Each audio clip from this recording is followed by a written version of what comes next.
हार के जीतने वालों को बाजीगर कहते हैं, लेकिन जीत के हारने वालों को क्या कहते हैं? মানুষের কাছে আমি করজোরে ক্ষমা চাইছি। আপনি ভয় পান? আমায় মারা সুপারি দেওয়ার লোক খুঁজে পাবে না। দিদি বুঝতে পারছিলেন না যে তিনি হেরে গেছেন, চেয়ার ছেড়ে উঠতে পারছেন না? মমতার পাখায় ফাঁক লাগবে না। আপনি একবারও ভেবেছেন যে ভবানীপুরে মমতা ব্যানার্জি হেরে যাবে? হিন্দুদের মনে বাস করতে পারলো না, হিন্দুদের বিদ্বেষ হয়ে গেল তৃণমূল কংগ্রেস। এটা কল্যাণী বলতে পারবে। আপনার দলের টিকিট নিতে গেলে টাকা দিতে হয়। আমার ঠাকুর রয়েছেন। অনেকে বলতে পারে যে মদন মিত্র পাল্টি খাবে দুদিন পরে। আজ অব্দি এমন কোনোদিন যায়নি যে আমি কাঠি গেছি অথচ অধিকারী পরিবারের খাবার খাইনি। বড় আশা করে এসেছি গো কাছে দেখলাম। মদনদা বান্ধবীরা আছে না সরে গেছে? যে মদন মিত্র একটা ফোনে পিজির বেট পাওয়া যায়, কাল থেকে যদি সেই পাওয়ার মদনদার কাছে না থাকে, পিজির 20টা গেট না 22টা গেট না 27টা গেট এটা জানতেই সময় লেগে যাবে। বিশ্বাস হয় তৃণমূল দল আর থাকবে না। रहा गुलशन फूल तो जरूर खिलेंगे, रहे जिंदगी तो बीजेपी याद रखो जंग की मैदान में फिर मिलेंगे।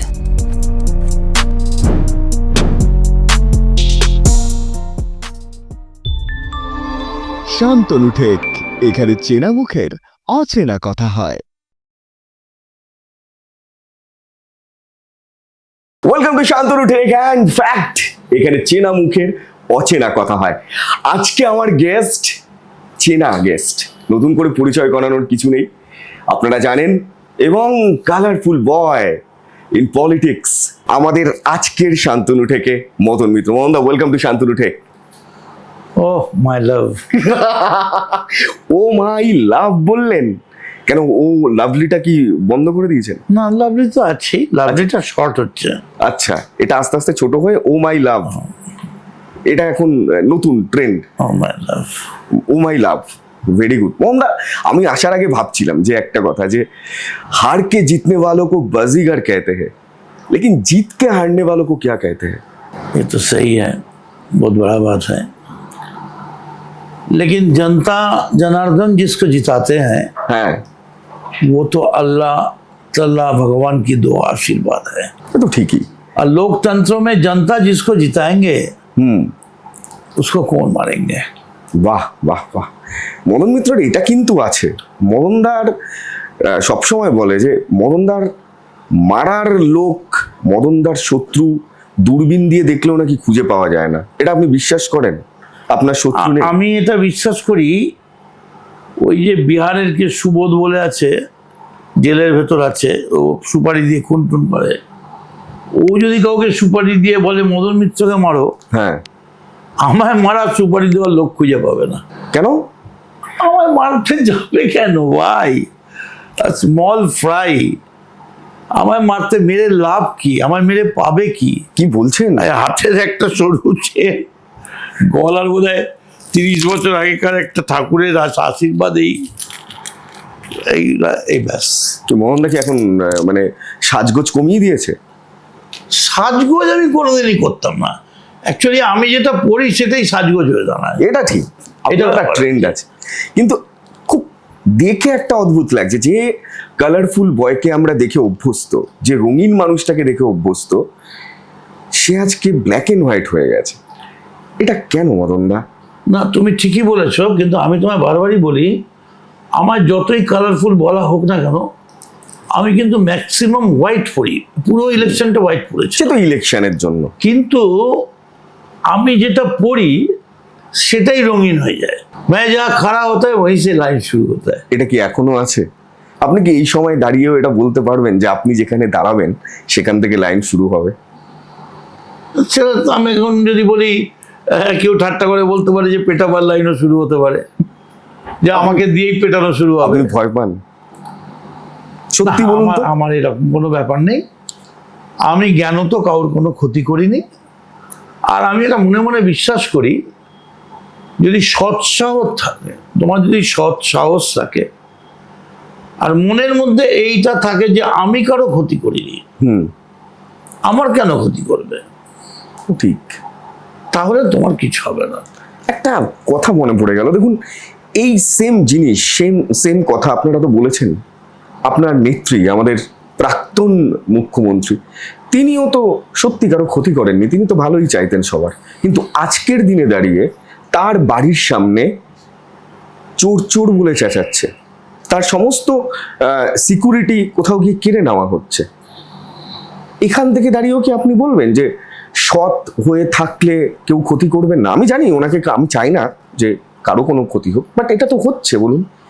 দেখো, মমতা বন্দ্যোপাধ্যায়ের ক্ষতি হোক কেউ চায় না, বা মমতা বন্দ্যোপাধ্যায়ের ক্ষতি করব, এরকম বাংলা কেন ভারতবর্ষে পৃথিবীতে খুঁজে পাওয়া কঠিন, পাওয়া যাবে না।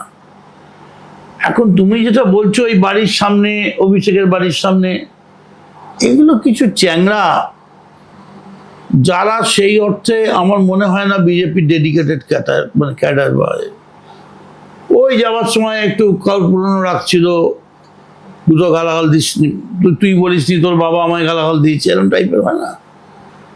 কিন্তু মমতা বন্দ্যোপাধ্যায়কে পলিটিক্যালি বিজেপি অ্যাটাক করছে, কিন্তু বিজেপি পার্টি থেকে বলছে মমতা ব্যানার্জির বাড়ি অ্যাটাক করো, এরকম কোনো ব্যাপার কিন্তু আমরা দেখিনি। এবং তার কে সিকিউরিটি সরিয়ে আত্মরক্ষাহীন করে দাও, আমার মনে হয় না এই লেভেলে এসব হয়। আচ্ছা, কোথায় অভিষেক ব্যানার্জির বাড়ির সামনে থেকেও তো প্রচুর পুলিশকে তুলে নেওয়া হলো। শান্তিনিকেতনের সামনে এখন খাঁকা করছে, লোক নেই, আগে লোক যেতে পারতো না, দেখো ওখানে দাঁড়িয়ে। এরমও হতে পারে অভিষেক যখন বাড়ি থেকে বেরিয়ে হাঁটতে হাঁটতে ভিক্টোরিয়াও যায়, কেউ টাচ করবে না। আমরা যে ভাবছি যে অভিষেককে গালাগাল দেবে, মারবে, কেন করবে? মানুষ এত হিংস্র নয়, মানুষ এত প্রতিহিংসা পরায়ণ নয়। অ্যাকচুয়ালি কি হয়েছে আমি তোমায় বলি, আমাদের মধ্যেই একটা দারুণ ঘটনা ঘটেছে। আমি কালকে ভবানীপুর অফিসে, আমার যোগবাজ অফিসে বসেছিলাম, বসে আমি 1 কাপ কফি খেয়েছি, 2 কাপ কফি খেয়েছি, খেয়ে আমি বেরিয়ে বাড়িতে গেছি, আমার বাড়ির পেছনেই। আর আমার ছেলে এসে ওই চেয়ারটায় বসেছে, ও বসেই দেখছে একটা 2.5 ফুটের সাপ এরম মারছে, কি বলে, গতকাল।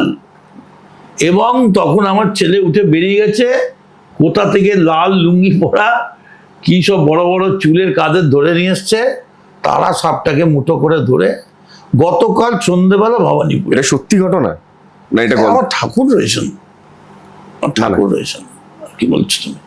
তার মানে কি ভগবানই চায় না আমায় মারা হোক? আপনার তো সত্যি এটা, ভগবান না চাইলে রাম রাখে, রাম তো মারে কে? এটা সত্যি। কিন্তু এই কনফিডেন্স তো ছিল আপনাদের, আপনার 40 বছরের রাজনৈতিক জীবন, আপনি যেভাবে পানিহাটিতে আছেন স্বমহিমায়, আপনাকে আমি ভবানীপুরেও দেখেছি। ভবানীপুরে আপনি যেরকম করেছিলেন, ভবানীপুরে এবারের ক্যান্ডিডেট ছিল মমতা ব্যানার্জি। এত বছরের রাজনৈতিক জীবন, আপনি একবারও ভেবেছেন যে ভবানীপুরে মমতা ব্যানার্জি হেরে যাবে? দেখো, এটা আমি স্বপ্নেও ভাবিনি। আমার যদি মৃত্যুও হয় তাও আমি মেনে নিতে পারবো না, বিশ্বাস করতে পারবো না। এবং আমি এখনো মনে করি ডাল মে বহুত কুচ কালা হ্যায়।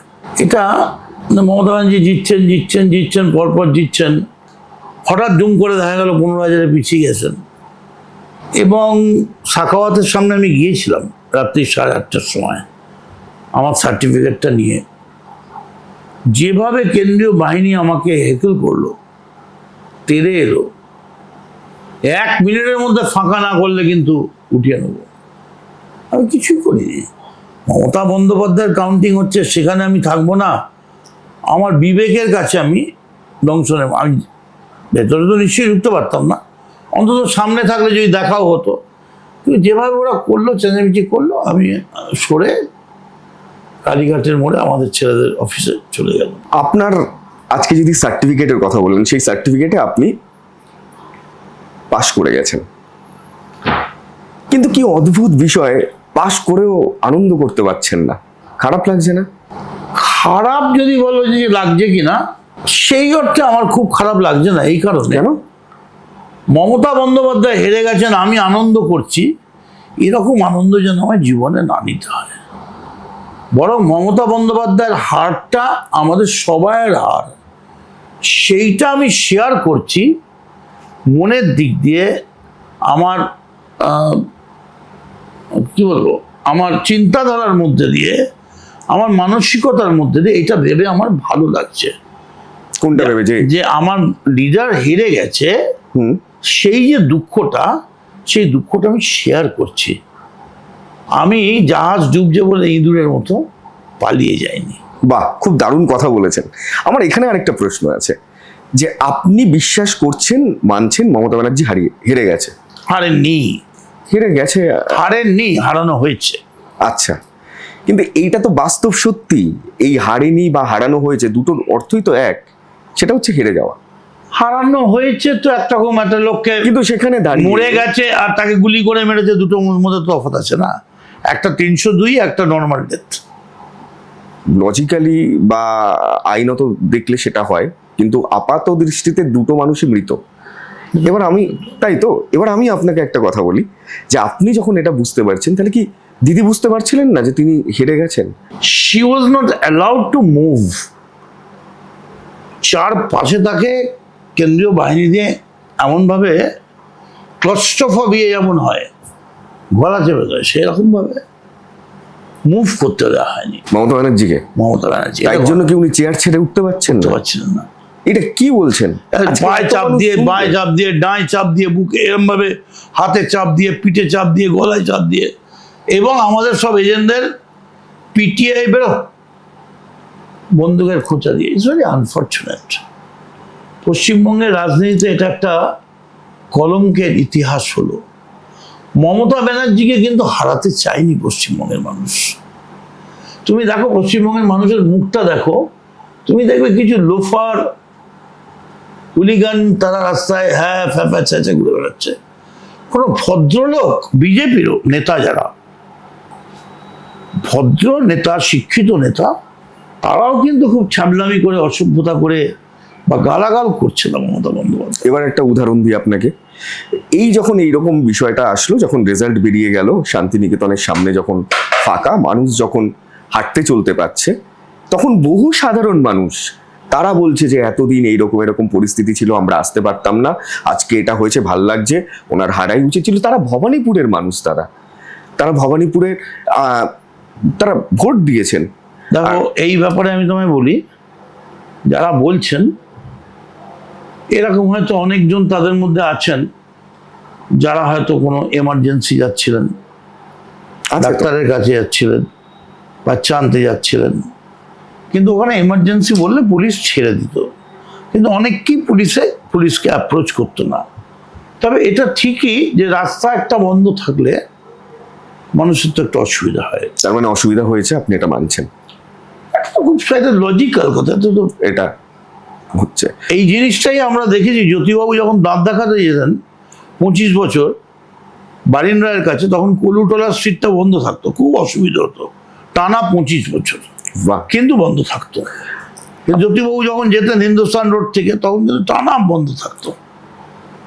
অসুবিধা তো হতোই। বুদ্ধদেব বাবুর সময় বন্ধ থাকতো, এইখানেই একটা কথা, রাজীব গান্ধীর সময়ও বন্ধ থাকতো, ওকে, নরেন্দ্র মোদীর সময়ও বন্ধ থাকে।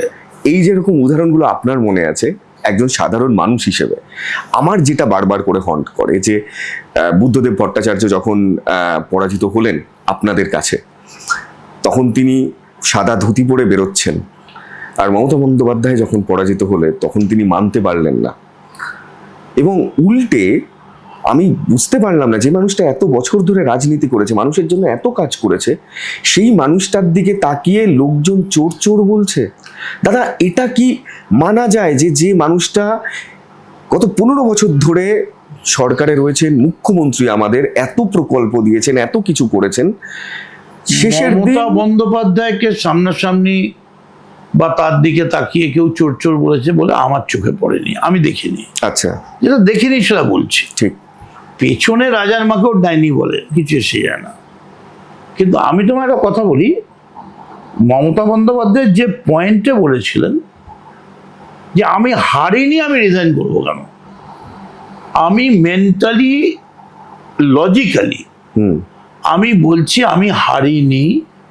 যেখানে আমার 200 লিড বিজেপির, সেখানে 2000 গায়ের জোরে লিখিয়ে নেওয়া হয়েছে এবং আমার এজেন্টদের বার করে দিয়ে একতরফা সার্টিফিকেট লিখিয়ে নেওয়া হয়েছে।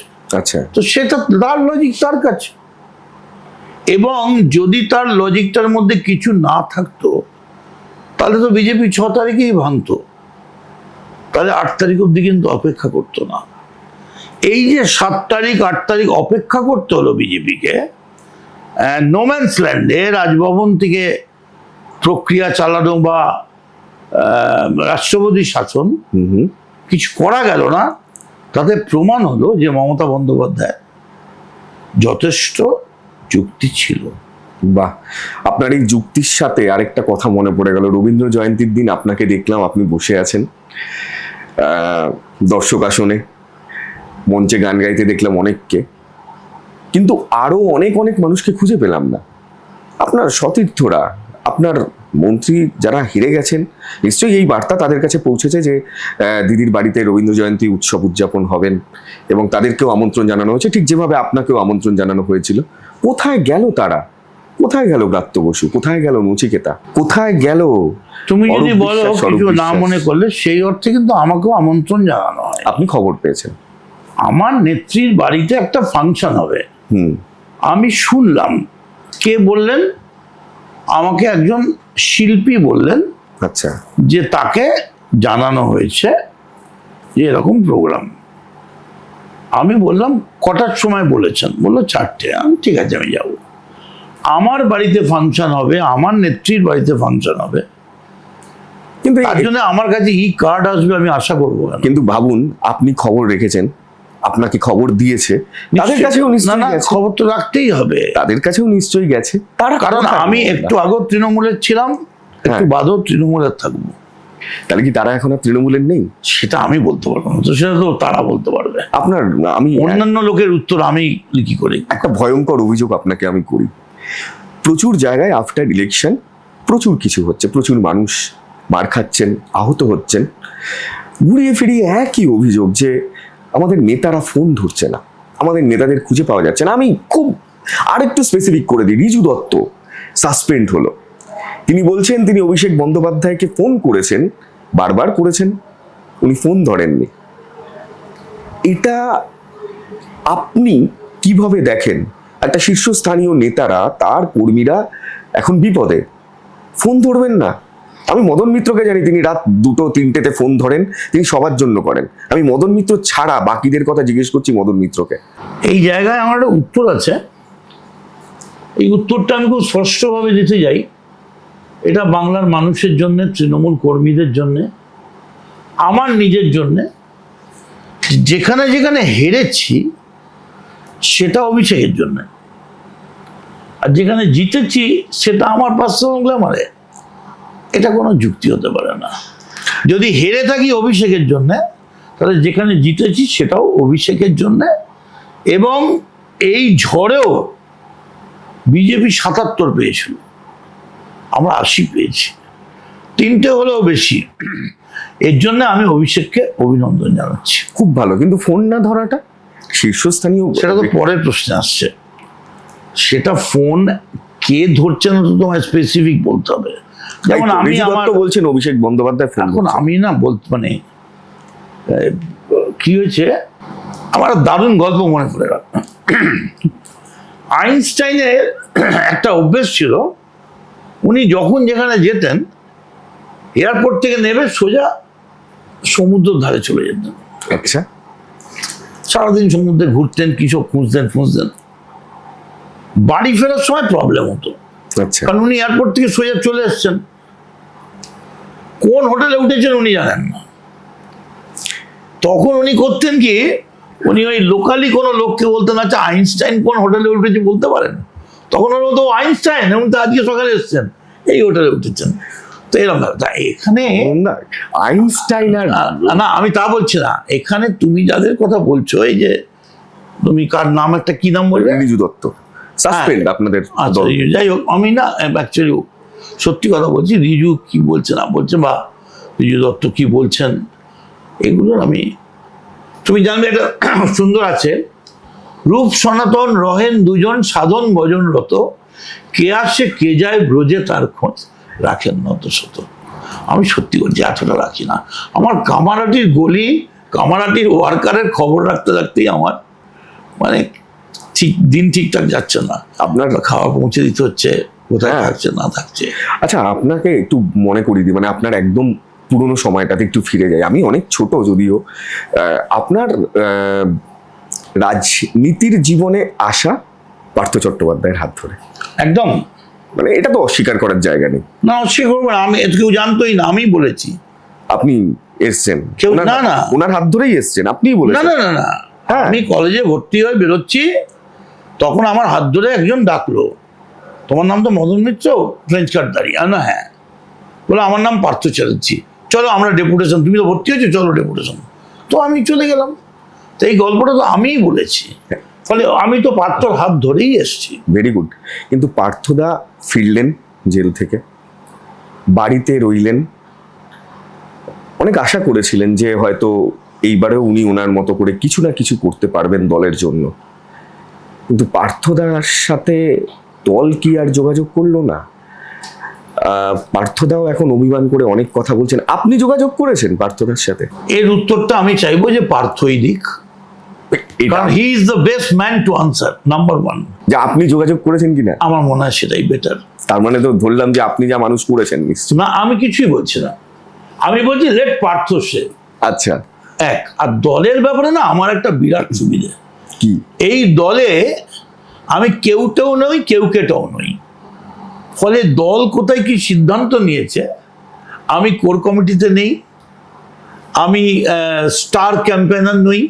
কি বলেন? হ্যাঁ, আমার তো স্টার ওই 45 মদন- ওই 45 জন আপনার নাম হয়তো নেই, না না না, কিন্তু বাকি সবাই জানে যে মদন মিত্র স্টার। না, আমি তো দেখো, তুমি এই তৃণমূল কংগ্রেসের কাগজে আজকে- কলমে আজকে শুভেন্দু চিফ মিনিস্টার, তুমি মানো বা না মানো, এটা তো আমার মানতে হবে। ঠিক তেমনি স্টার ক্যাম্পেনার 45 জন, তার মধ্যে আমি কোনোদিনই ছিলাম না। ঠিক। আমি পার্টির কোনো পদাধিকারী নই, আমি আমার এমএলএ কমিটির বা পরিষদীয় দলের কোনো কমিটিতে নেই। এমনকি আমি আমার দলের যে ব্যারাকপুর জেলা কমিটি, তাতেও কিছু নেই।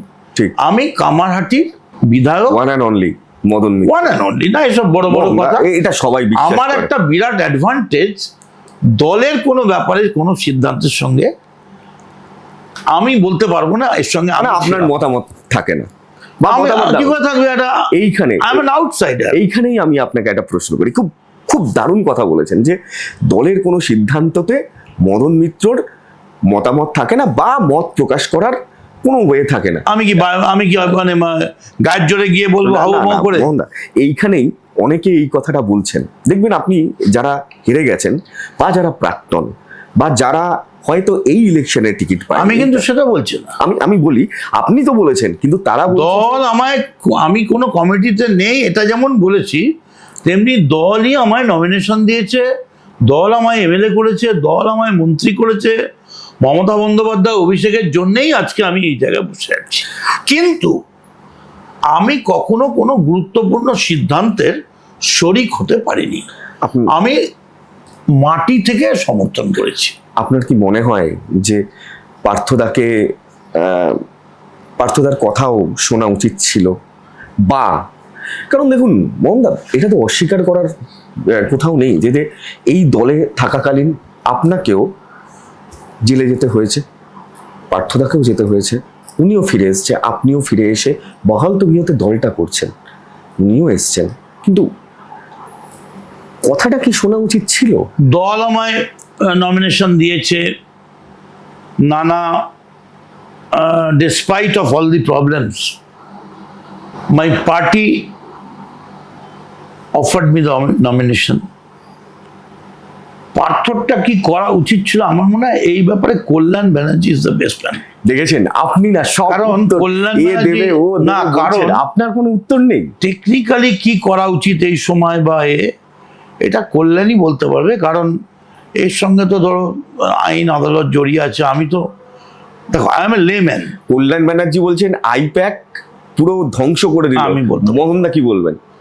না, আপনার আমি কিন্তু জানি যে আপনি আইপ্যাকের বিরোধী ছিলেন। না দেখো, আপনি বললে হবে না। আমি যখন আইপ্যাকের ব্যাপারে একবার মন্তব্য করেছিলাম, তখন ইট ওয়াজ আইপ্যাক, এখন ইট ওয়াজ মাই প্যাক। মোহনদা মাই ব্যাগ কিনা জানি না, কিন্তু এখন এটা আমি কল্যাণ ব্যানার্জির কথাও বলছি, আপনার কথা বলছি। কল্যাণ ব্যানার্জি বলেছে, আমি যখন বলেছিলাম ইট ওয়াজ পিকেস প্যাক, এখন এটা Abhishek pack. IPAC it is my pack now. আচ্ছা, মাই প্যাক হলো এই আপনার আইপ্যাক, ওদের আইপ্যাক, আপনার মাই প্যাক। তো এই প্যাকের জন্যই কি এই যদি ওই আমার মাই প্যাক যদি ভুল করে থাকে, তো সেই ভুলের শরীর তো আমরাই তো আদায় করেছি মাই প্যাককে, তাহলে রাতারাতি কেন বলবো? আর মাই প্যাক যদি খারাপ হয়, যেখানে যেখানে মাই প্যাকের জন্য 80টা সিট জিতেছি, সেটাও তো জিতেছি। খুব কন্ট্রোভার্সিয়াল এগুলো খুব না, এটা কিন্তু আপনি যার নাম বারবার করে বললেন, তিনি কিন্তু বলছেন যে আইপ্যাকের জন্য। কল্যাণ ব্যানার্জি সম্বন্ধে আমি না কোনো ব্যক্তিগত মন্তব্য, খুব ভালো বন্ধু, আর দুই হচ্ছে ও একজন সিনিয়র অ্যাডভোকেট। ঠিক, ও যা আইনের জ্ঞান, ওর যা রাজনীতির জ্ঞান, সামগ্রিকভাবে আমরা সেই জায়গাটায় রিচ করতে পারবো না। তাছাড়াও 3 বারের এমপি, আমি 3 বারের এমএলএ, এখানেই তো তফাৎ। এমএলএ হতে পারেন, কিন্তু তৃণমূল কংগ্রেসে Madan Mitra is a star, এটা তো সবাই মানে। Kalyan Banerjee he did a lot so far our crisis was concerned. Okay, এবং সেই সময় রোজ কোর্টে যাওয়া, সিবিআই আদায় করা। একদম ডাইরেক্ট জিজ্ঞেস করছি আপনাকে, তোমার যা কিছু করো, আমি একদম, তৃণমূল কংগ্রেস হারার কারণ কি? দুটো কারণ আছে। একটা হচ্ছে, যেহেতু আমরা বেশ কিছু আসনে জিতেছি এবং ভোটটা যদি দেখা যায়, তাহলে দেখা যাবে যে ভোট কাটাকাটি না হলে আমরা কিন্তু আরো ইজি মানে পাওয়ারে আমরাই পাওয়ারে আসতাম। এটা একটা কারণ। আরেকটা কারণ, বিজেপি কতখানি নামতে পারে, মানে একেবারে ফ্যাসিবাদকে, গণতন্ত্রকে ধ্বংস করে বুথের মধ্যে মিলিটারি ঢুকিয়ে দিতে পারে, এটা আমরা বুঝতে পারিনি। এই দুটো কারণ, তার মধ্যে তো দলের সর্ষের মধ্যে ভূত ছিল না? শস্যের মধ্যে ভূত ছিল, নিশ্চয়ই ছিল। দলের অনেক লোক দলের নাম করে অনেক কিছু করেছে, অন্যায় করেছে, মানুষ হয়তো কোথাও ভুল বুঝেছে, এই নিয়ে পর্যালোচনা চলছে, তো আলোচনা চলছে। হয়ে গেল তো অনেক কটা দিন, কিন্তু আলোচনা মাত্র 5 দিন হয়েছে, 6 দিন হয়েছে। অ্যাকচুয়ালি কি হয়েছে, ইংরেজিতে কথা আছে, পাওয়ার কারাপ্টস, অ্যাবসলিউট পাওয়ার কারাপ্টস অ্যাবসলিউটলি। আমার কথা না, এটা একটা দার্শনিকের কথা। তো এইটা মমতা বন্দ্যোপাধ্যায় অভিষেক লেভেলে না, দেখো, হংস পাখায় পাক লাগে কি সরস্বতীর আসন জেতা, মমতার পাখায় পাক লাগবে না, লাগানো সম্ভব নয়। ওটা যেমন সাদা শাড়ি ছিল, নীলপাড়, সাদা নীলচড়ি, ও যে যাই বলুক, মমতা বন্দ্যোপাধ্যায় এখনো ভারতবর্ষের জনপ্রিয়তম অপোজিশন লিডার।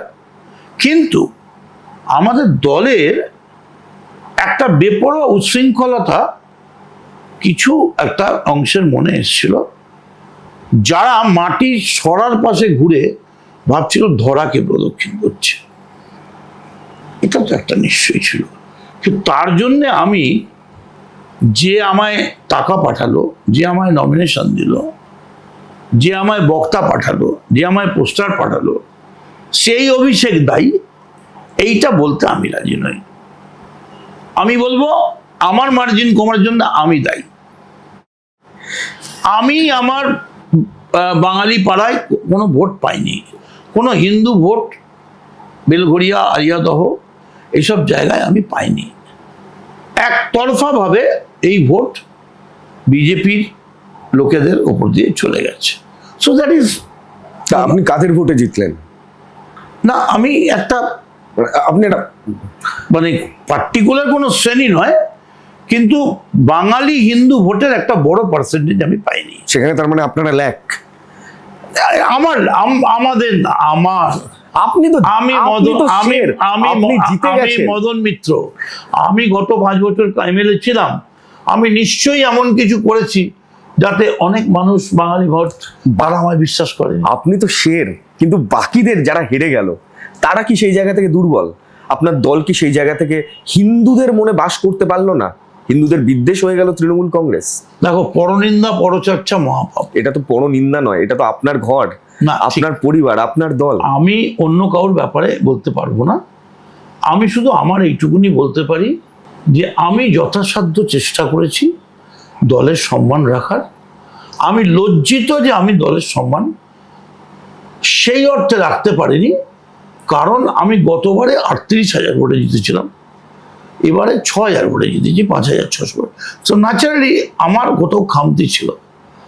এই দোষটা আমার, এই ভুল আমার। তারপরেও যারা আমায় জিতিয়েছেন আমি তাদের সঙ্গে আছি। আমার একটি বেলঘরিয়া আরিয়া দলের লোক।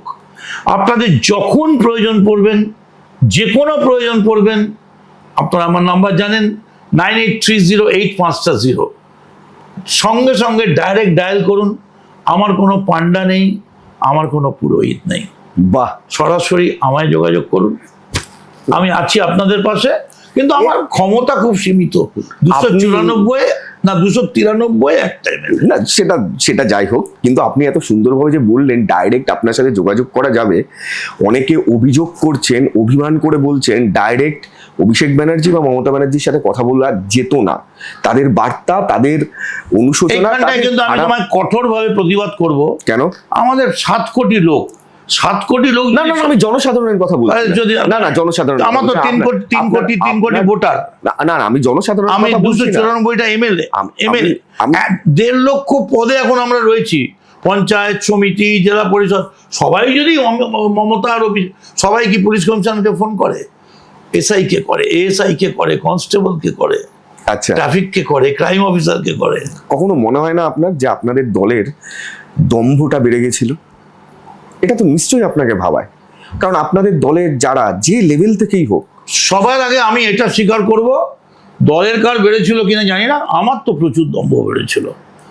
আমি তো নিজেকে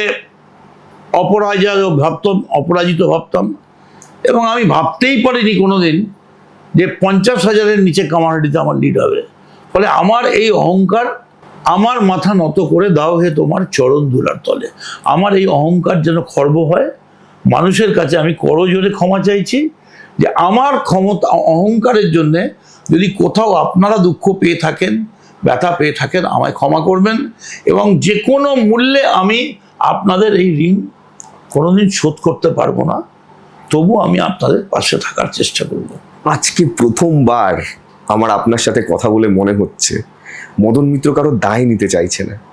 মদন মিত্র না দলের দায় নিচ্ছে, না হেরে যাওয়া প্রার্থীর দায় নিতে চাইছে, না কোনো প্রশ্নের সঠিক উত্তর দিতে চাইছে, যে উত্তরটা হয়তো কোথাও গিয়ে দলের হয়ে দিতে হবে। কারণ আমি মদন মিত্র ছাড়া আমি কারোর প্রতি দায়বদ্ধ নই। আমার দায়বদ্ধতা আমার নিজের প্রতি। দল আমায় বলেনি যে তুমি সকলের হয়ে দায়বদ্ধতাটা তাই। টিকিট না পেলে দুঃখ হতো? সত্যি বলুন তো, আপনি তো জানতেন না যে আপনি টিকিট পাবেন? দুঃখ? আপনি কি জানতেন যে আপনি টিকিট পাবেন? সত্যিটা বলুন। সত্যি যদি বলি, আমি মমতা বন্দ্যোপাধ্যায়, আমি মিথ্যে কথা বলবো না, তিনি আমায় 5000% কনফার্ম করেছিলেন। আচ্ছা, যখন চারিদিকে হচ্ছে মদন মিত্র পাচ্ছে না, খড়দায় চলে যাচ্ছে, তখনও আমি জানতাম আমার ঠাকুর সামনে রয়েছে যে মমতা বন্দ্যোপাধ্যায় আমায় কনফার্ম করেছেন।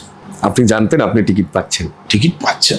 এবার যদি বল তারপরেও যদি না পেতেন, দুঃখ হতো, কিন্তু আমি চলে যেতাম না। আপনি প্রচার করতেন? প্রচার করতাম যেখানে দল যদি আদৌ পাঠাতো। আমি তো ক্যাম্পেইনই ছিলাম না, স্টার ক্যাম্পেইনেরই নয়, আপনি ক্যাম্পেইনিং লিস্টেই নেই। এটা খুব তবে আমি দুঃখ পেতাম। আর গান আছে, তুমি জানো কি গান? তুমি নিজের মুখে বললে যেদিন, সবই তোমার অভিনয়, সত্যি কোনো কিছু নয়, আমি দুঃখ পেলেও খুশি হলাম জেনে। হয়তো আমি খুশি হতাম, কিন্তু সত্যিটা জেনে যেতাম যে দল আমায় দিল না। মোহনদা, টিকিটের কথা বললেন, টিকিট না পেলে কি হতো সেটাও বললেন। এবার খুব জানতে ইচ্ছে করছে আমার, এটা আমার নিজের খুব জানার ইচ্ছে যে আজ যদি রেজাল্টটা আপনাদের ফরে আসতো, যেভাবে আজ আপনাদের দলের মানুষকে মার খেতে হচ্ছে, বিজেপির বহু মানুষের কাছ থেকে শোনা যায় যে আজ যদি তারা আসতো আমাদের পার্টি অফিস রাখতো না। সজল ঘোষই বলেছে। এটা আমি সত্যি? সজনের সঙ্গে একমত নই, যদিও সজল অনেক ছোট আমার থেকে। অ্যাকচুয়ালি নীলু ওর বাবা আমার বন্ধু ছিল, প্রদীপ। কিন্তু সজলকে আমি এটা বলবো যে 2011 মমতা বন্দ্যোপাধ্যায় বলেছিলেন, তখন যদিও বিজেপি সেই অর্থে ফ্যাক্টর ছিল না, যে বদল চাই, বদলা চাই না। সিপিএমের কিন্তু কোনো অফিস ভাঙচুর হয়নি। আর তুমি যেটা বললে, যদি এই রেজাল্ট না হয়ে আমরা জিততাম, তাহলে প্রথম হতো যে আজকে তুমি আমার এখানে বসে থাকতে না। সে তো স্বাভাবিক। আর রিল্যাক্সও থাকতো না। এখন আমি নিঃসন্দেহে ভিক্টোরিয়ায় বসে বাদামের চিনে বাদামের খোলা ছাড়িয়ে বাদাম খেতাম। মোহনদা, বান্ধবীরা আছে না সরে গেছে?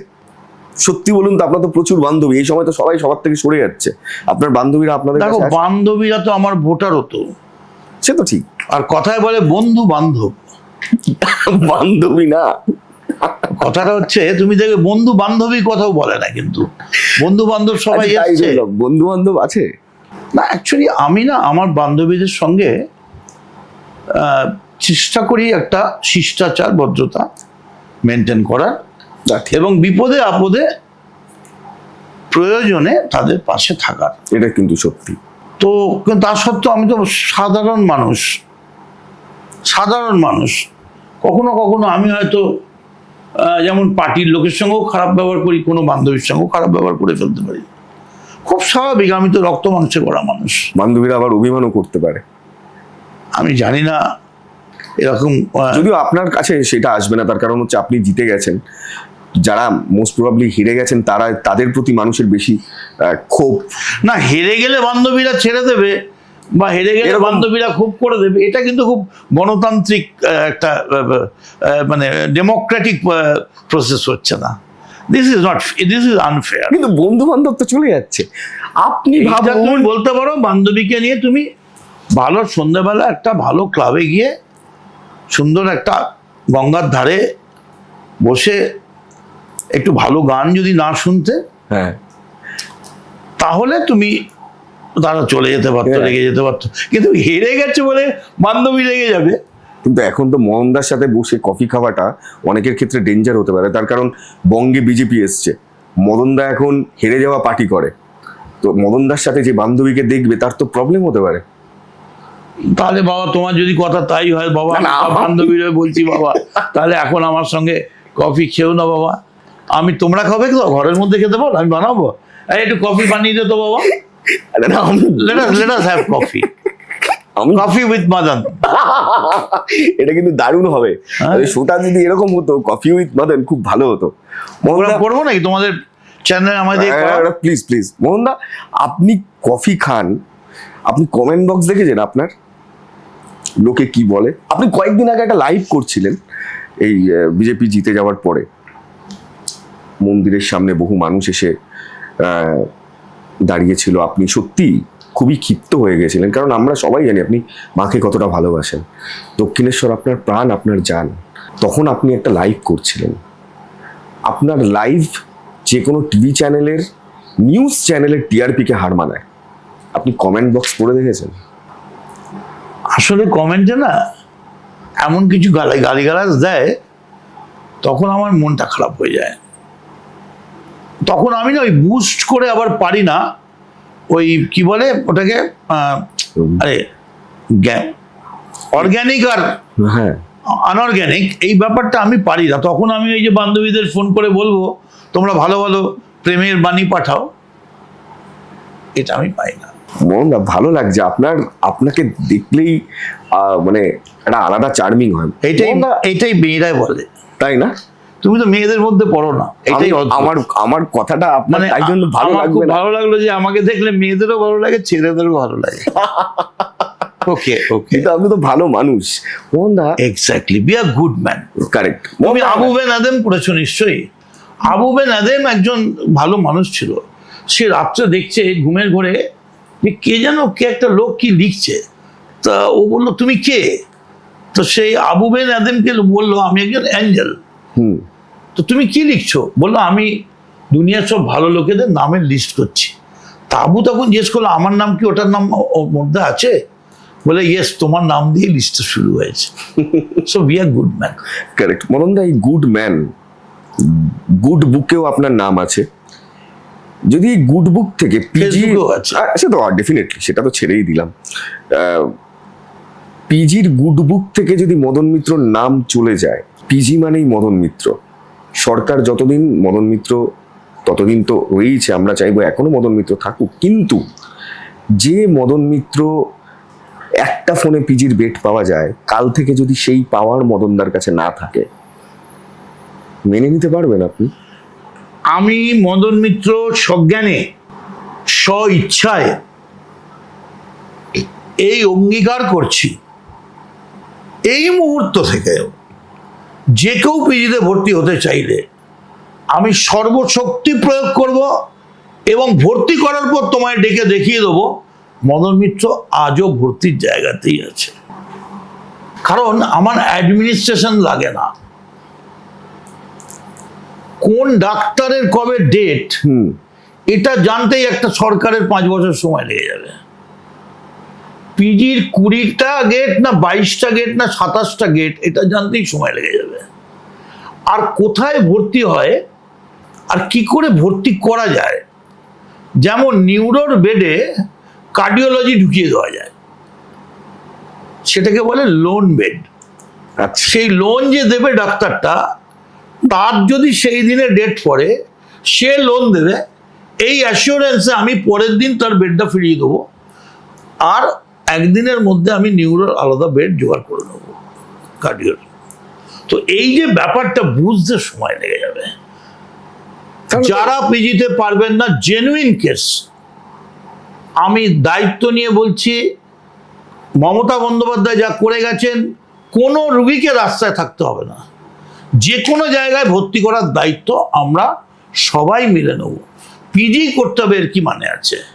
পিজির যে ডাক্তার, সে যখন মেডিকেলে যায় তার কি শিক্ষাগত যোগ্যতাটা কমে যায়? একদমই না। কিন্তু পিজিটা আপনার একটা জায়গা, সবাই বলে। এক্স্যাক্টলি, ওটা হচ্ছে অন্যগুলো হচ্ছে গ্র্যাজুয়েশন, মানে গ্র্যাজুয়েশন করার ইউনিভার্সিটি কলেজ, ওটা পোস্ট গ্র্যাজুয়েট।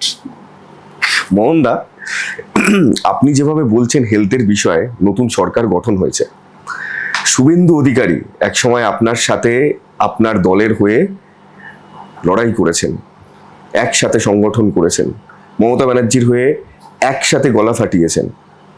আজকে শুভেন্দু অধিকারী মুখ্যমন্ত্রী, নিশ্চয়ই আপনার ভালো লাগছে। তুমি জানো মজাটা কি? কি? এক্ষুনি লোক আমায় টিটকিরি দেবে, বলবে মদন মিত্র অন্য কথা বলতে চাইছে। আমি পশ্চিমবঙ্গ যুবর প্রেসিডেন্ট, শুভেন্দু জেলার প্রেসিডেন্ট। আমি অল ইন্ডিয়া তৃণমূল যুবর প্রেসিডেন্ট, শুভেন্দু স্টেট যুবর প্রেসিডেন্ট।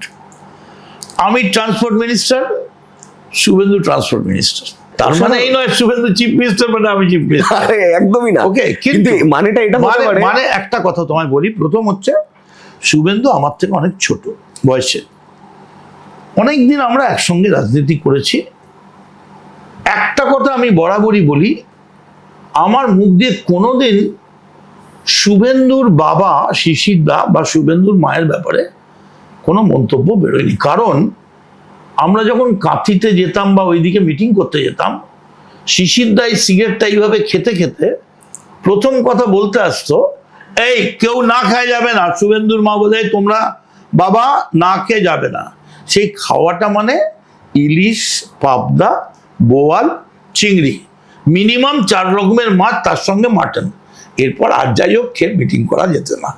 তো আমি এতবার তার সঙ্গে লুচি, তো এটা তো আমি ভুলতে পারবো না। ফলে আমি মরে যাব, আমি কোনোদিন শুভেন্দুর সঙ্গে ঝগড়া করব, শুভেন্দুর বিরুদ্ধে বক্তব্য রাখবো, বিধানসভায় সুযোগ পেলে আঙুল তুলে স্পিকারের অনুমতি নিয়ে, যে স্পিকার হবে হয়তো বন্ধু বান্ধবী কেউ হবে, নিশ্চয়ই আমি শুভেন্দুর বিরুদ্ধে আপ্রাণভাবে শুভেন্দুর ব্যর্থতা তুলে ধরার চেষ্টা করব।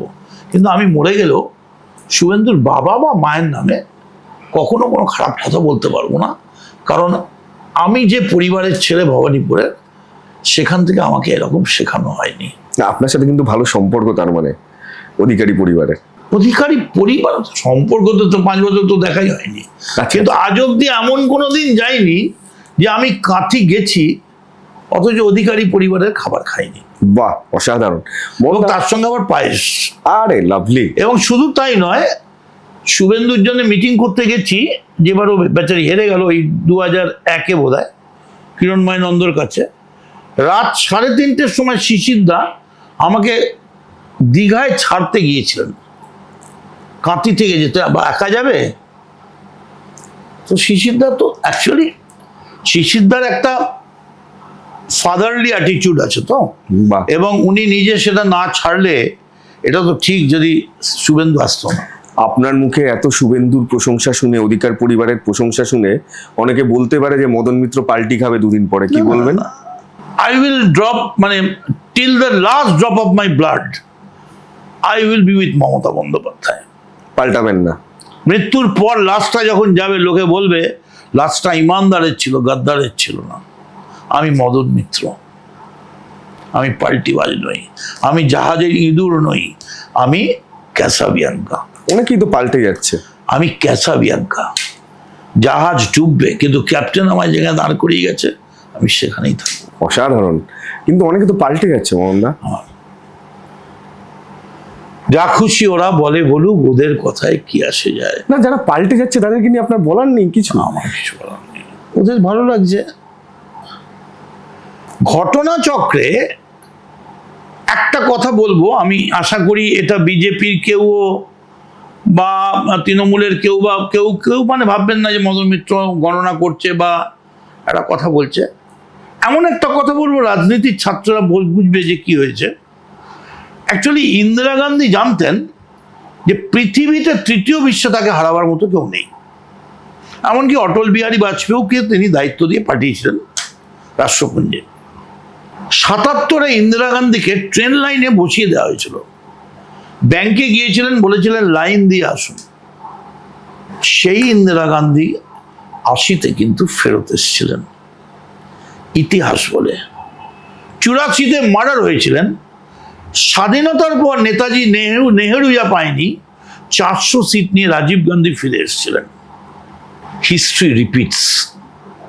ফলে রাজনীতিতে কেউ কিছু বলতে পারে না। ইন্দিরাজি যখন হেরে গেছিলেন আমরা সবাই জানতাম যে ইন্দিরাজি আর ফিরবেন না, কিন্তু ইন্দিরাজি কংগ্রেস করে 1980 সালে মাত্র 3 বছর, 2.5 বছরের মাথায় ফিরে এসেছিলেন। তুমি বলবে তাহলে কি আপনি মনে করছেন শুভেন্দু ফিরে আসবেন?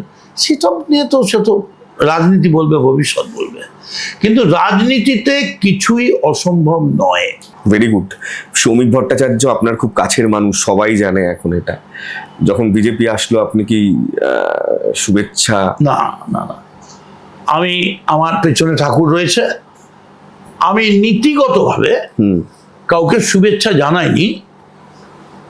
তার কারণ এক, আমার সঙ্গে কাউ দেখা হয়নি, আর 2, আমি কাউকে শুভেচ্ছা জানালে এই মুহূর্তে আমার পার্টির কর্মীদের কাছে একটা মেসেজ যাবে যে দাদা সুযোগ খুঁজছে।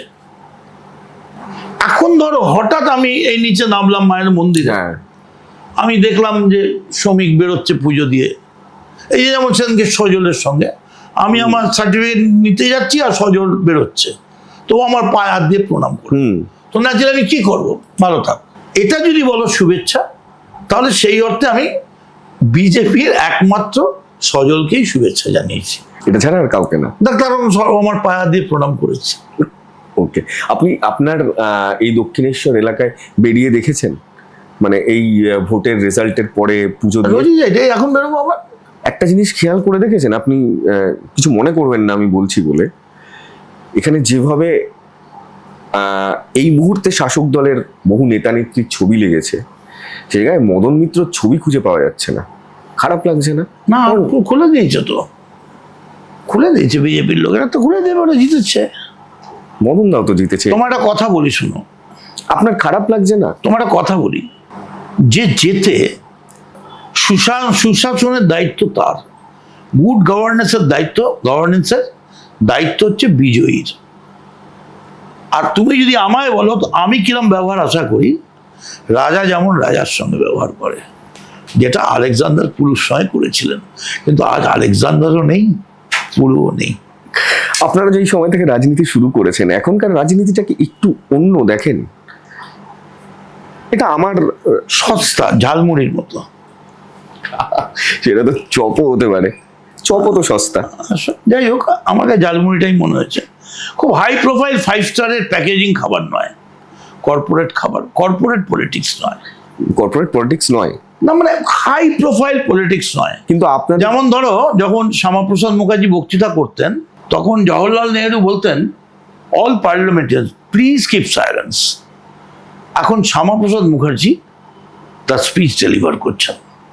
যদিও জওহরলাল নেহেরু জানতেন যে শ্যামাপ্রসাদ মুখার্জি এই স্বাধীনতার বিরুদ্ধে, এবং তিনি এইভাবে ভারত, এই পাকিস্তান এবং কাশ্মীরে গিয়ে তার যে রাজনীতি, তার সঙ্গে জওহরলাল নেহেরুর কোনো মিল ছিল না। কিন্তু তারপরেও শ্যামাপ্রসাদ মুখার্জির সময় জওহরলাল নেহেরু উঠে বলতেন যে please keep silence, sir doctor Shyama Prasad Mukherjee mike. আলাদা জায়গা ছিল। আপনি খুব ভালো কথা বলেছেন যে এখন রাজনীতিটা সস্তা হয়ে গেছে, অনেকটা ইজি হয়ে গেছে, কর্পোরেট। আমার যদি বলো তুমি শ্যামাপ্রসাদ মুখার্জিকে গালাগাল করতে, আমি পারবো না না, আমি বলছি আমার নীতির সঙ্গে মানবে না ডেফিনেটলি, কিন্তু আমি তার মূর্তিতে পা দিয়ে প্রণাম করবো। আমি এখানে একটা প্রশ্ন, আশুতোষেরও করবো, শ্যামাপ্রসাদেরও করবো। বেশ, আপনি একটা কথা বলেছেন যে রাজনীতিটা সস্তা হয়ে গেছে, অতটা কর্পোরেট নয়। কিন্তু আপনার দলের বহু মানুষ বলে যে তৃণমূল কংগ্রেস নাকি কর্পোরেট দল হয়ে যাচ্ছিল। আপনি বিশ্বাস করেন?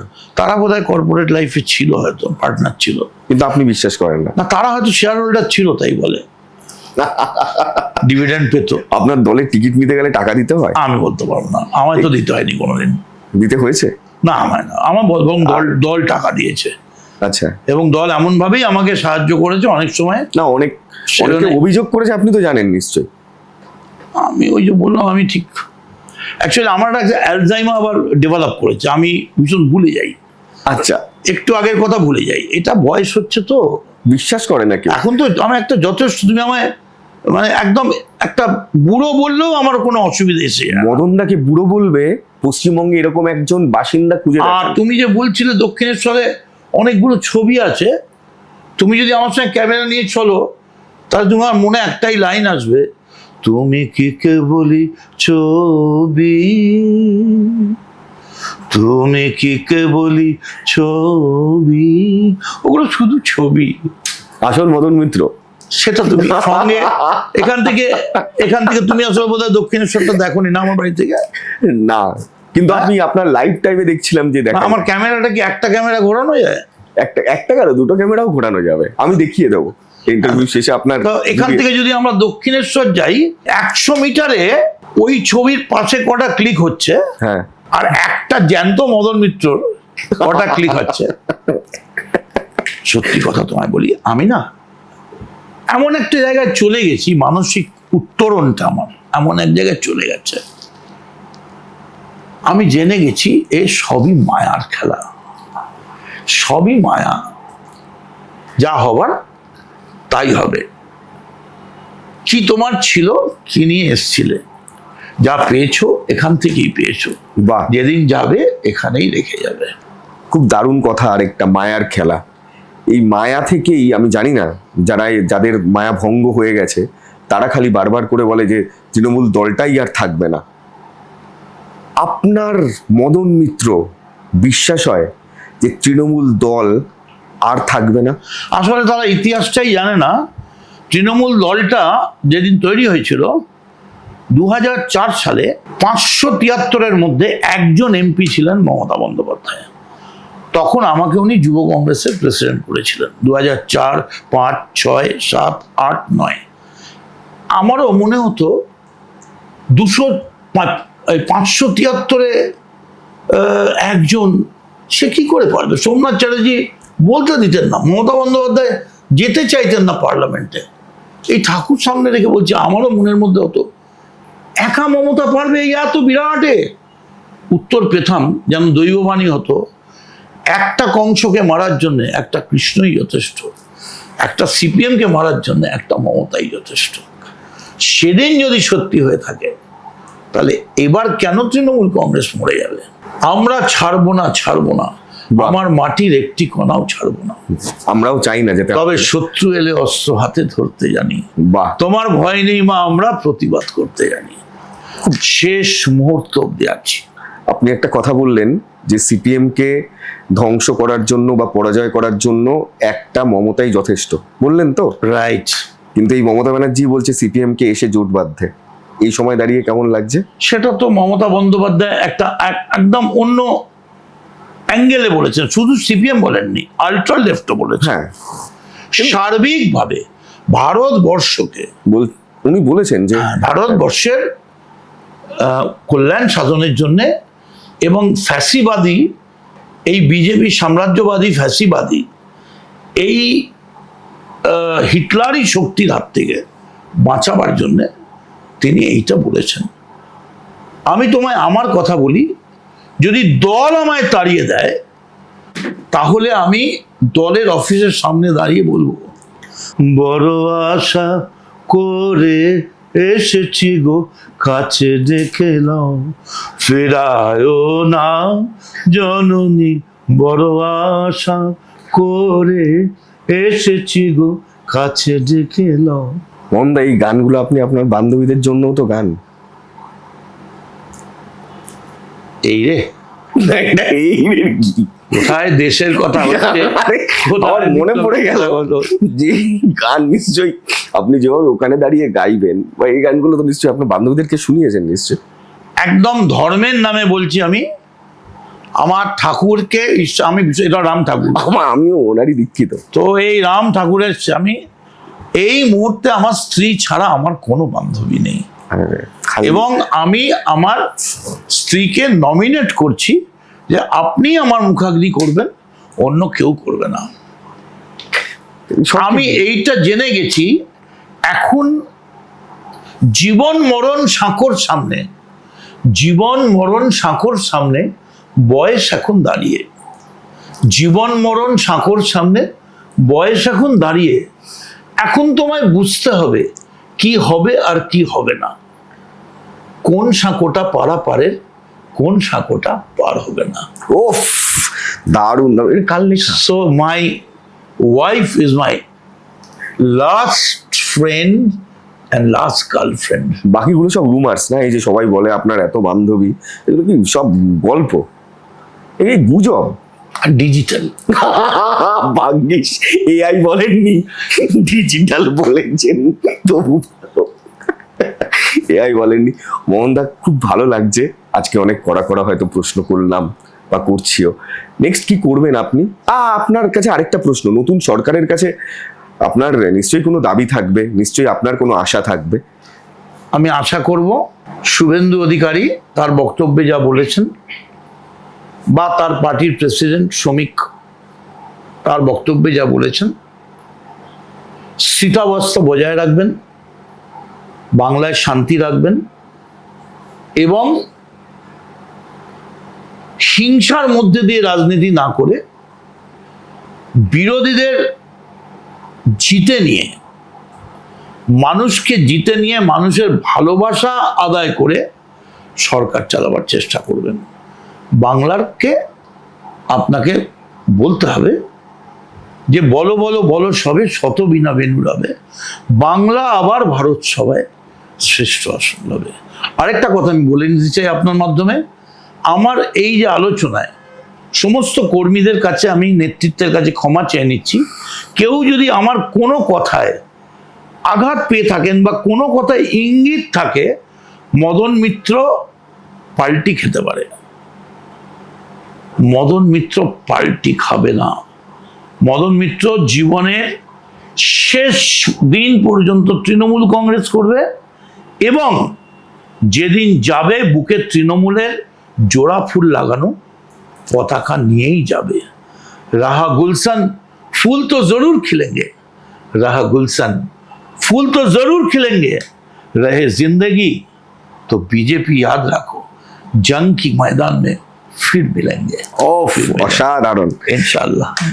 মোহনদা, খুব ভালো লাগলো সত্যি। আবার দেখা হবে, কারণ এক আড্ডায় সব কথা হয় না, সময় এখনো বাকি। আর আমরা বিশ্বাস করি যে মদন মিত্রর সাথেও দেখা হওয়া এখনো অনেকবার বাকি। ওনা থ্যাংক ইউ সো মাচ, খুব ভালো লাগলো, সময় দিলেন, আমার এই থেকে আসলেন, শান্তনুর থেকে আসলেন, আমাদের এই শোতে আসলেন। দয়া করে সাবেটিয়ে যদি কাটি করবেন না, পুরো আনকাট দেখাবেন। একদম একদম একদম। আমরা যাওয়ার আগে কি বলবেন? যখন সময় পাবে চলে এসো, আমরা আবার ঠেকের একটা আলাদা মজা আছে, ঠিক, ধনী আর ঠেক এর একটা আলাদা মজা। সকলের মঙ্গল কামনা করছি এবং করজোরে শাসকের কাছে বলছি, যারা অত্যাচার করেছে, যারা অন্যায় করেছে, জিসাস বলেছিলেন forgive and forget, oh God they don't know what they are doing. কিন্তু সাধারণ মানুষের উপর প্রতিহিংসা নেবেন না, আমাদের উপর নিন, মাথা পেতে নেবো যদি ভুল থাকে। থ্যাংক ইউ সো মাচ, আবারও দেখা হবে এই থেকে। আজকে আপনার চেনা মুখ অনেক অচেনা কথা বললো। এই এপিসোড আপনার কেমন লাগলো প্লিজ জানাবেন, ভালো লাগলে শেয়ার করবেন, আর যারা মদনদার ফেসবুকে আছে ট্যাগ করে দেবেন। দেখতে থাকুন শান্তনু ঠেক, দেখা হচ্ছে পরের এপিসোডে। নমস্কার।